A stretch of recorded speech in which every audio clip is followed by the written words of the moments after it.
Hello everyone. जो 12th class के बच्चे होते हैं वो स्कूल से निकलने के बाद क्या करते हैं मैं आपको बताता हूँ। देखिए, वो कॉम्पिटिटिव एग्ज़ाम की प्रिपरेशन करते हैं, जैसे जेई, नीट, क्लैट, यूपीएससी, इन सब की वो प्रिपरेशन करके अच्छे कॉलेज में जाते हैं। ये जो कॉम्पिटिटिव एग्ज़ाम होते हैं ये डेफिनेटली डिफ़िकल्ट तो होते ही हैं। आप ये नहीं कह सकते कि ये आसान है। ऑन एवरेज ये एवरी बच्चे के लिए डिफ़िकल्ट होते हैं क्रैक करना। बहुत सारे लाखों स्टूडेंट बैठते हैं, उसमें से कुछ हज़ारों सेलेक्ट होते हैं। डिफ़िकल्टी लेवल काफ़ी हाई है देखा जाए तो यहाँ पे। तो देखिए, अगर हम कोई आसान काम करते हैं ना, कोई आसान काम हो गया फॉर एग्जांपल, ऐसे ही आपको कोई पसंद, आप वैसे कर रहे हो तो वो हम कर लेते हैं ऐसे ही टाइम पास करिए, फिर वैसे मज़े के लिए। लेकिन यहाँ पे बात हो रही है काफ़ी ज़्यादा डिफ़िकल्ट टास्क की, जैसे कि कॉम्पिटिटिव एग्ज़ाम को क्रैक करना।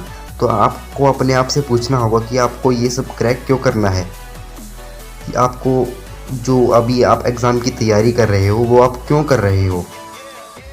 ये देखिए, काफ़ी ज़्यादा सिंपल क्वेश्चन लग रहा होगा आपको, लेकिन देखिए क्या होता है कि आप अपनी ज़िंदगी में जो भी काम करते हैं उसके आगे क्यों ज़रूर लगा दीजिएगा। उससे आपको उसका एक रीज़न मिल जाएगा कि आप वो क्यों कर रहे हैं, और आपके साथ एक धक्का नहीं होगा। देखिए, अगर मैं आपसे ये क्वेश्चन पूछता हूँ कि आप क्यों इन एग्ज़ाम्स की प्रिपरेशन कर रहे हैं, आपका आंसर ये बिल्कुल भी नहीं होना चाहिए कि मेरे पेरेंट्स ने मेरे को वैसे फोर्स कर दिया, यहाँ पे भेज दिया। देखिए, ऐसा अगर आप करोगे तो ना तो आपका जो कॉम्पिटिटिव एग्ज़ाम वो क्रैक होगा, क्योंकि आपका डेफिनेटली किसी बात है कि आप उतना ज़्यादा कंसंट्रेशन नहीं बन पाएगा आपका। आप क्या आप पैसे के लिए करना चाहते हो, किसी जॉब वगैरह को पाने के लिए? देखिए, जॉब वगैरह पाने के लिए या आप कोई भी एग्ज़ाम की अगर आप प्रिपरेशन कर रहे हो तो बहुत ही गलत है। देखिए, आप किसी जॉब के लिए आप कोई ऐसा काम कर रहे हो जो आपको पसंद भी नहीं है। देखिए, जनरली ये होता है कि जो 90% बच्चे होते हैं ना, उनको जो भी वो पढ़ रहे होते हैं, काम कर रहे होते हैं, वो उनको पसंद ही नहीं होता।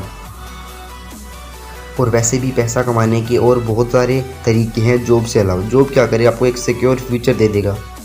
देखिए, हमारी ज़िंदगी तक सिक्योर नहीं है, आप अपना फ्यूचर सिक्योर करने की बात कर रहे हो।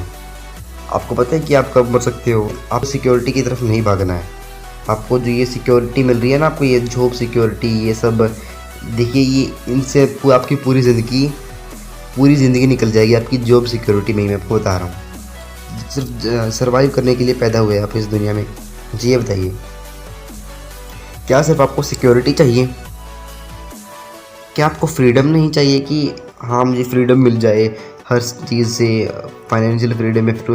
इसका मतलब कि आप जॉब के लिए तो बिल्कुल भी मत कीजिएगा ऐसे ऐसे एग्ज़ाम्स की प्रिपरेशन, क्योंकि पैसा कमाने के और बहुत सारे तरीके हैं, उनसे कीजिएगा और वहाँ से आप 100,000 गुना ज़्यादा पैसे कमा सकते हो। आपको किसी कॉम्पिटिटिव एग्ज़ाम की तैयारी करनी है तो आपका ये रीज़न भी नहीं होना चाहिए कि आपको जॉब लेनी है, पैसा कमाना है। जी नहीं, ऐसा आपका रीज़न नहीं होना चाहिए। देखिए, रीज़न आपका क्या हो सकता है? देखिए, फॉर एग्जांपल हम जेई के लेते हैं, जेई का एग्जांपल ले लेते हैं। जेई के एग्जांपल में क्या होता है कि आप इंजीनियरिंग कॉलेज की तैयारी करते हैं। अगर आपकी अंदर से ही वो फीलिंग आ रही है कि हाँ मुझे इंजीनियरिंग करनी है, मेरा तो मशीनों में इंटरेस्ट है, मुझे कंप्यूटर्स में बड़ा पसंद है, मुझे शुरू से ही अंदर से एक फीलिंग आती है इंजीनियरिंग की। जैसे 3 इडियट्स में रेंचो का नहीं आता, वो जेब में स्क्रू ड्राइवर लेके घूमता था, उसके अंदर से ही था कि उसको इंजीनियरिंग करनी है।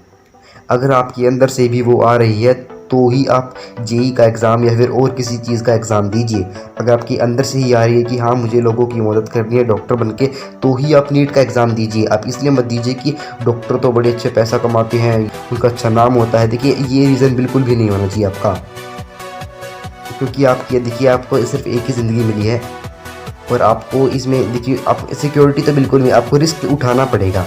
कुछ बड़ा करना है तो उसके लिए रिस्क तो ज़रूर लेना ही पड़ेगा। कि अगर आपके अंदर से ही वो आ रही है कि मुझे इससे रिलेटेड कुछ पढ़ना है, कुछ करना है, तो ही आप ऐसे एग्ज़ाम्स की प्रिपरेशन कीजिएगा।